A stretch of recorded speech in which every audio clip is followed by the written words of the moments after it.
Welcome to Banking on Relationships, a video series with our CEO and other worldwide executives, trying to bring a touch of reality to the business world. Here is your host at CRMNEXT. So Jerry, thanks for joining me today. Jerry Leisure, am I going to pronounce it right? Officium Labs? Yeah, that's right. Officium Is that Labs. right? But Yeah. You've got an amazing background that spans customer relations, customer service, really the future of customers, and I think the future of work. From what you're doing today at Officium, working with some of the largest gaming organizations, but the work you've done previously at Kabam and Postmates. You've lived all the way back into Autodesk and your prior experiences. You've really lived customer experience from a number of different angles. And I think what's interesting in some of the discussion we've had before this is you're in an industry that is absolutely on the forefront of AI, on the forefront of parallel computing. The gaming world really was the first user of a lot of the advanced technology that others are considering right now. Yet at the same time, those gaming participants, with some incredible spend levels, expect a certain style of customer service. And while people are thinking about bots and others, you're really thinking about humans and the future of work and even the future of the way we get paid. So I thought I'd let you talk a little bit, today about what you're seeing in that, that world of surging need and, where you see the world heading in terms of service. No, I think it's a really great question, and thanks for the opportunity to spend some time with you, Joe, and to share some of the thoughts of myself as well as to represent Officium. Yeah, I think it was interesting. I was kind of tagging into one thing that you mentioned about players in the video game space specifically, and how that's a little bit different than even your traditional old school console gaming space or PC gaming space, where you would buy a title, you'd pay the $60 up front, and then you'd play the title and so forth. So just as with many digital products, what we're seeing is this: hey, we'll give you something for free.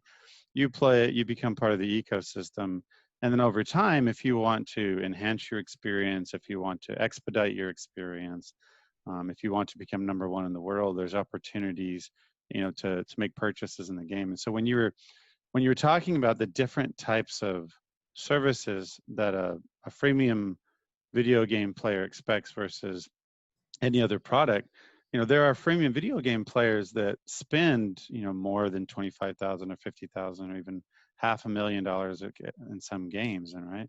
So Wow. The way that I kind of explained it to executives in the beginning, when I first started talking to them about investing in players as they're investing in you, is I said, think about this player X over here who has spent $35,000 in your game since the game's inception. Basically, they've bought a low-end BMW, and they expect that type of a support, that type of an experience, that white glove, experience. They're like, hey, I bought a BMW. So if you buy a BMW and you have a problem with your BMW, you go back to the dealership, you kind of expect somebody to be there on demand, and to deliver that level of kind of white glove service, right? And so I think that, as the video game industry, has continued to transform, you start to understand players and customers, and you think about them much differently than, even other products or even old school video games. And you think about them like, these are key players, key participants in an ecosystem, which may include 2 million or 3 million players. And inside of that ecosystem, you've got, your free players who, they're there. They just want to keep trucking it and grinding it and try to do their best. And some people die, and they'll die on. They're like, I'm not going to pay a dime. I'm just going to enjoy this, and that's great. You need those players in the ecosystem. You have kind of some folks that are in the mid tier, right, where they love to play, they enjoy it. Maybe their budget is different, or maybe they're invested in multiple different types of ways to be entertained. Sure. So they spend kind of the mid tier, and then you have kind of your high tier spenders. But what this kind of use case really helps us to understand more clearly is that the expectations of consumers are changing, right? And at the same time, you see companies who are trying to figure out is customer service a cost or is it a value generator? And I think that's where the idea of Officium came from, is we'd worked kind of in these video games, these startup spaces, and we were like, actually, customer service is a value generator, but how do we prove that out? And then how do we help companies tap into that value? And so that's really where the inception came from. So as my co-founder Scott and I were walking around the streets of San Francisco, we're like, how can we experiment on helping companies see that customer service is a value generator, or as I like to say, it drives lifetime value Absolutely. I with mean, your customer. And Lexus that's really, would agree with you. I mean, if you think about Lexus, which was mm, a Toyota brand that was created, but the way they distinguished themselves, at a time when, Japanese cars were starting to flourish and becoming mm, reliable, is they created a brand that was associated with exactly what you're saying, white glove service. And so you buy the vehicle not because the vehicle is that noticeably different, maybe a little bit different than the mm-hmm, Camry, when you're yeah, buying yeah, the Lexus version of it, but the experience at the dealership and the service level is completely different. And you're mm-hmm, dead mm-hmm, on. I mean, LTV, it's hard to differentiate whether it's, people move between games, right? But their real commitment to that game, it sounds like, mm-hmm. is experiential too, right? The way they get service, the way they get treated. That's right. And if you think about it in broad terms, when individuals make product purchases, it's a demonstration of their identity. And with gaming, when players make purchases inside of a game, there's a virtual identity that's associated with that, right? And so a lot, while some people might go out and buy a Lexus or a Lamborghini or a BMW, and that's part of their physical identity, there's a lot of people in the world that they're not interested necessarily in those things, and that's fine. They're interested in using their money for a virtual identity, for a virtual experience. And so it's really experiential, because not only do they get to play the game and try to be the best at it in the world, so they have a natural kind of competition that's built into them, but then they have this broad community of people that are all over the world that they get to connect with, engage with, learn from, build relationships with. And as you think through the transformation of relationship engagement, it seems even more clear now with Corona and COVID, right? Yes, absolutely. How, Yeah. how people build the relationships and maintain relationships, and they view their identity is super interesting. So if you go back and you talk about LTV and value, one of the things that we thought about as we were building out Officium is like, well, one of the big challenges, whether it's a mindset challenge or whether it's just kind of a legacy, this is how we do business, we're not going to change kind of challenge, which sometimes can be mindset and sometimes can be based off of financial or other things, is right now the reason why companies have a hard time getting customer service to deliver that value is Right. because they kind of tend to say, hey, can we hire somebody within 25 miles of this site to come deliver customer service for me? And so mathematically, within 25 miles of wherever the site is, it doesn't really matter. You have a limited resource pool of competency and capability. So when we thought about Officium, we're like, well, what if we build a talent place of capability that's global, where you get the best in class, best, kind of resources that can deliver capabilities from your frontline workers, quality managers, executives, analytics, quality. I mean, all these different types of things, right? What if we could experiment and see if companies are willing to resource with remote workers or folks in the talent place that aren't 25 miles away from them? And so that's where the experiment started about 10 or 11 months ago. Is, gaming is an early adopter, as you noted earlier, to a lot of trends. We're like, gaming is a space to give this a go, give it a try. And so we tried it out. We talked to a bunch of different clients, and kind of within, I think it was like 90 days, we had 5 clients that were like, hey, I want to experiment on this. I want to see if I can get the best person in the world, whether they're in Tanzania, India, the Philippines, Russia, Germany, the US, Mexico, wherever, I want to get the best person, to do this work.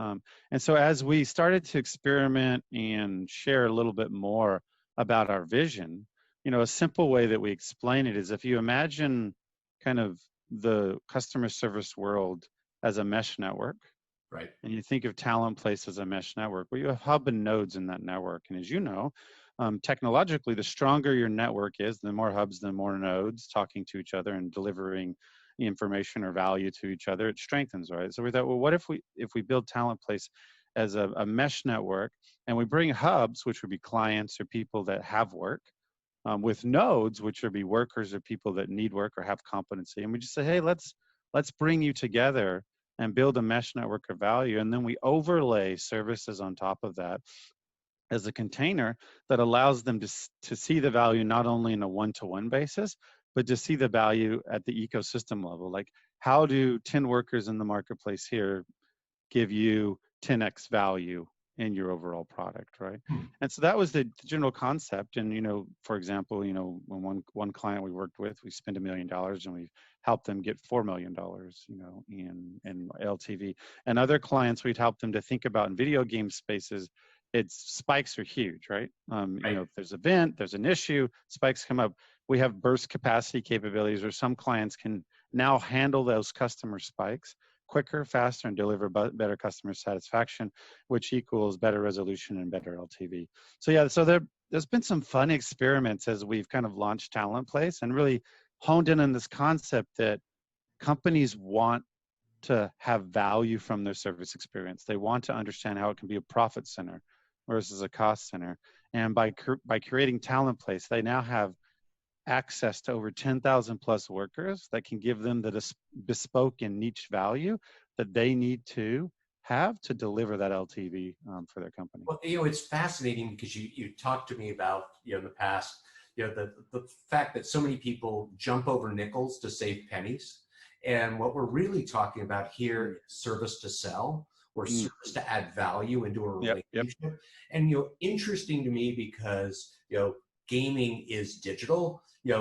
Quite frankly, so is banking. Everybody thinks digital is self-service, but it's not. This human interaction that we're having is digital. With flesh and blood on either side. And what you're talking to is really, how do I source great talent, which every organization, human capital, even though we have heightened unemployment right now, it will be a land grab for talent, for the digital players and other players as things continue to recover. But there's also, as you said, there's this inefficiency, and you're organizing a market for labor, very much like, Travelocity organized a market for travel, right? And the services around travel. You really start to look at, how do we make it easier for people to use great people, in their business? And, you've had to think through a lot of what's missing, right? The way that those people get paid is one of the things you and I talked about, and, opportunity there. But it's also, how you empower them, how you give them access to the platform, how you give them access to insight, how you give them power to make decisions and create new value, or match this player with some new value that you're trying to bring to them. Again, in the world of financial institutions, not much different than in the world of the game. You're looking at, how do I create LTV? How do I cross-sell? How do I create new value in that relationship? And as you were saying, the key to unlocking that isn't AI talking to that player. It's a human talking to that player, powered by technology. Yeah. I mean, I think you're totally 100% spot on. So we've trademarked a service stack, a model. And when you think about service stack, just think about tech stack and overlay it into service. And you look at, what are the technologies that you need to support, the ecosystem of players, and what are the technologies like in AI, bots, analytics, big data that you need, right? And then how do you use your resources in the most efficient way to deliver the high value engagement opportunities, right? So our viewpoint isn't that AI is bad, or isn't that bots are bad. They're essential, but they're a component inside of a larger ecosystem that should be driven by human beings that are delivering value, and machines and data science that is supporting those human beings to deliver the highest value, and allowing machines and data science to deliver lower value, repeatable activities that are necessary for the ecosystem, but aren't where you want to put your most capable people.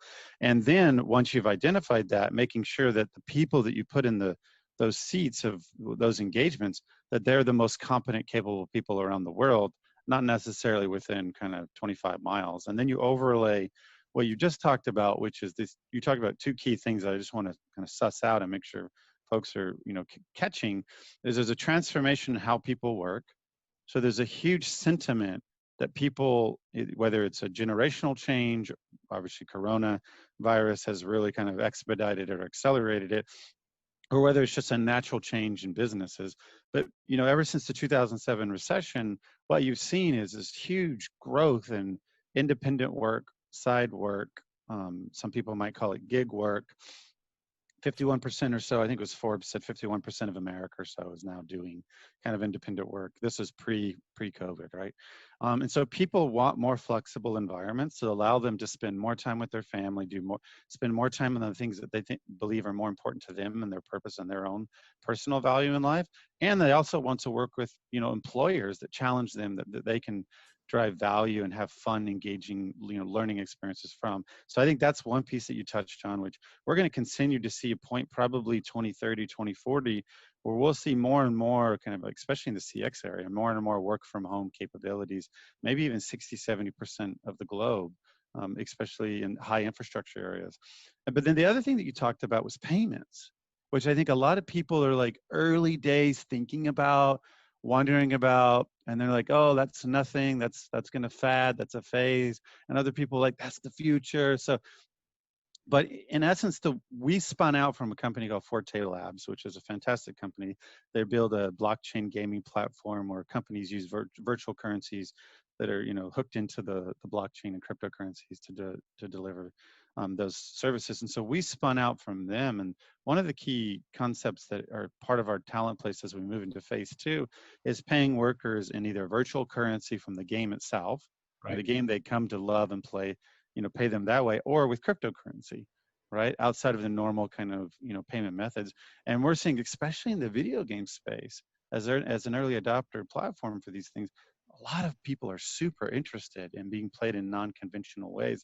They have different motivations on why that is, so we don't need to dive into that. But there's a lot of interest into that. And so as we built Talent Place, we built it not only for an eye for today, but it's also, what does the future look like? And then how do we build a marketplace that not only can adopt and bring value from the future of work, but also adopt and bring value in the future, of payments. And then you think longer term about network and network effect. How can those workers then bring value to each other? Like, it doesn't have to be a centralized authority that, brings value between the hubs and the nodes long term.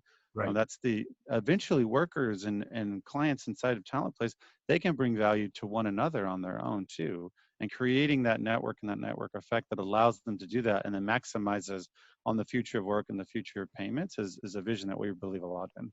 Well, it is, because as you say it, I think, de-teching it a little bit for everyone, right? At the end of the day, blockchain is just a ledger. It happens to be a distributed ledger instead of a centralized ledger, but a ledger nonetheless. Keeping track of the ins and the outs.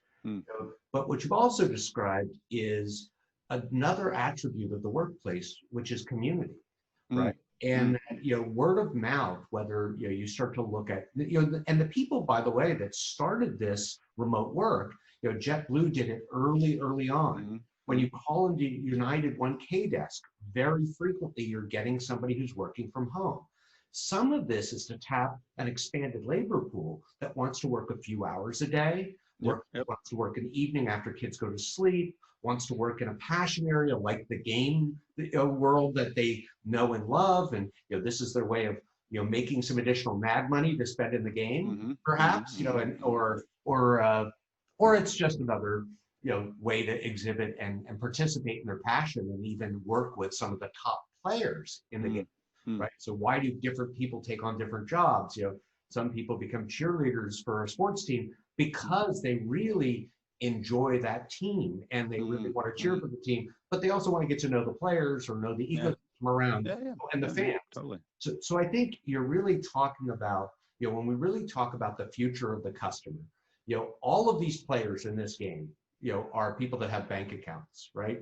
All of these people, well, I mean, maybe the younger flavors, but eventually they get a bank account. It's either mom's bank account initially or dad's bank account. but eventually, they're the future customer, and they really are the future of expectations, right? That's That right. that it be convenient, but they are also the future labor force, right? And That's right. That's right. I mean, instead of there's a weeding a concept. garden, you may be, a young, entrepreneurial gamer, instead of, picking weeds in somebody's backyard or hauling trash or mowing their lawn, they're actually doing something they love, which is supporting other people inside the game, Yeah. as an example. Yeah. I mean, I think super fans of a product today are super workers in talent place tomorrow.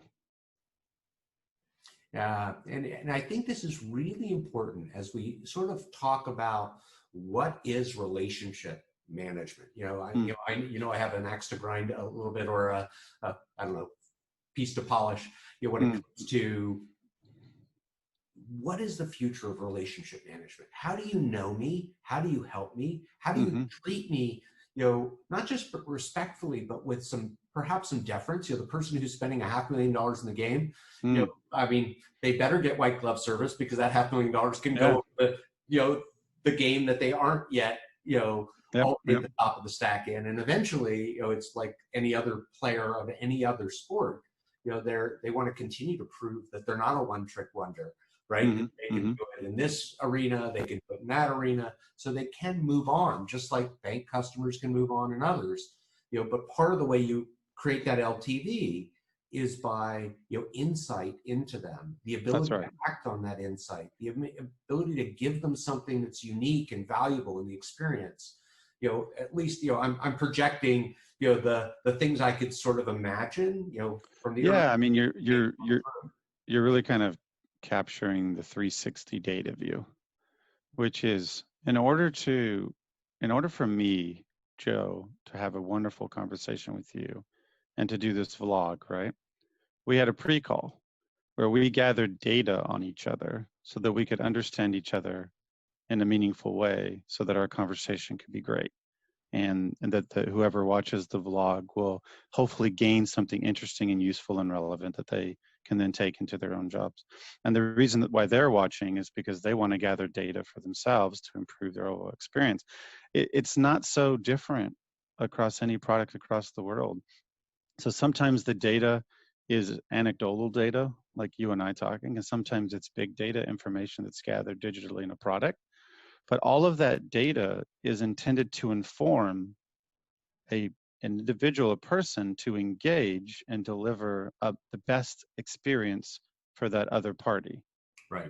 And so when you think about the data that sits, as an example, in the gaming sector, the data that sits in gaming, the data that sits in CRM, the data that sits in community, that trifecta, you bring it together, you have a 360 data view of either what a persona of a player is or the actual player themselves, and you understand who they are inside of the environment of your game, what's important to them, and sometimes you can even understand who they are outside of the environment of the game in a personal level, right? Right. And then you can figure out, like, they have choices. They choose to play the game. They choose to be entertained in this way. If I know who they are and I'd love to have them stay and play our game, what do I need to do to convince them or influence them that, hey, this is where they should be, not Hulu, not Netflix, not Facebook, not TikTok, wherever they else they choose to spend their time. I want them to come enjoy the experience here.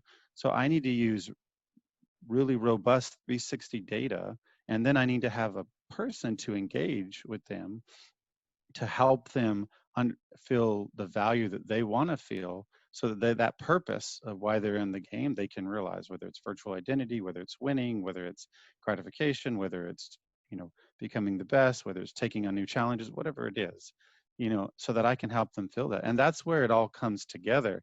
And while Talent Place is a very interesting product, at the end of the day, it's that one customer with that one engagement. And is that engagement being informed in a way where the CS or CX worker can engage and work with that one customer and help them feel like their super fandom is recognized, appreciated, and they'll keep coming back. And that's what it comes down to. And it's really remarkable, as you say it, Jerry, because I think giving everyone who listens to the vlog a takeaway, right? It's turning insight into action.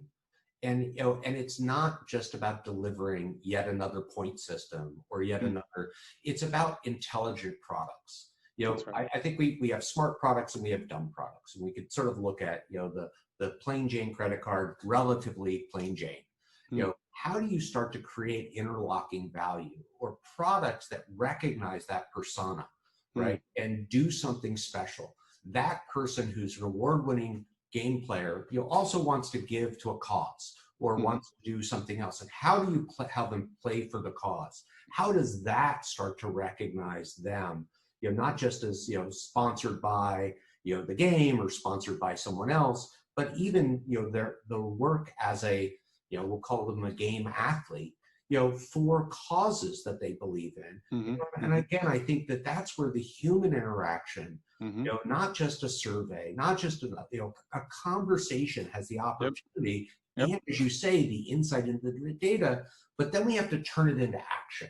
That's right. How to make it easy for that, person who's in that interaction with that player to give them something special. Give them something that's perhaps a smart product, that really does embody greater value. And I think that's, where I think the world of digital and AI empowerment come together, because, putting that product in motion for that player and giving that player visibility of how much they've given to, I'm on the board of Beyond Difference, it's a nonprofit, that makes me feel good about how well I'm doing in the game. It may also help me feel good about that this passion of mine is also got purpose, right? I mean, I think you've done such a beautiful job of wrapping it up there. It's insight plus action equals value, and then you think about what the word officium means in Latin. It means to serve, to help. And then you've just captured the whole purpose of our existence is to serve and help people get that value. Yeah. And there's no question you're doing that now. And I'm looking forward to us working together to help, the broader ecosystem really tap into, the incredible opportunity to create value. I think, the imaginative value creation has been missing both a platform and the people to help, get that, that new product, that value added service, that relationship advancement into the customers. And it's great to have this discussion because you've been through it so many times, really crystallize, where things are really headed. And as you say, COVID, is just, catalyzing some of the challenge. Yeah. But it really hasn't, it's work like you're doing today that is helping people shift their awareness of what the opportunity is, really to give people greater freedom, give, great team members to great organizations, and create a work culture that is fun and fulfilling. And I, as I listen to you, I mean, hopefully I'm playing it back well, because I do think, it really is Officium. How do we serve? And I think both of us really look at how do we create platforms that people take for granted just because they're really valuable, and they just become part of the fabric of their lives. I totally agree, man. Couldn't have said it better myself. Thanks for the wonderful opportunity to spend some time with you today. And thank you, Jerry. Really a pleasure. Thanks again for spending some time with us today. You can find us on all your podcast channels and on YouTube. Make sure to give a good review if we brought some value. If we fell short or there are topics you want covered, please leave us your comments. We'd love to hear from you. Thank you. Thanks for joining us today. Subscribe to our channel and get updates and content like this every other week from CRMNEXT, simplifying your work, driving your growth, and delivering on experience.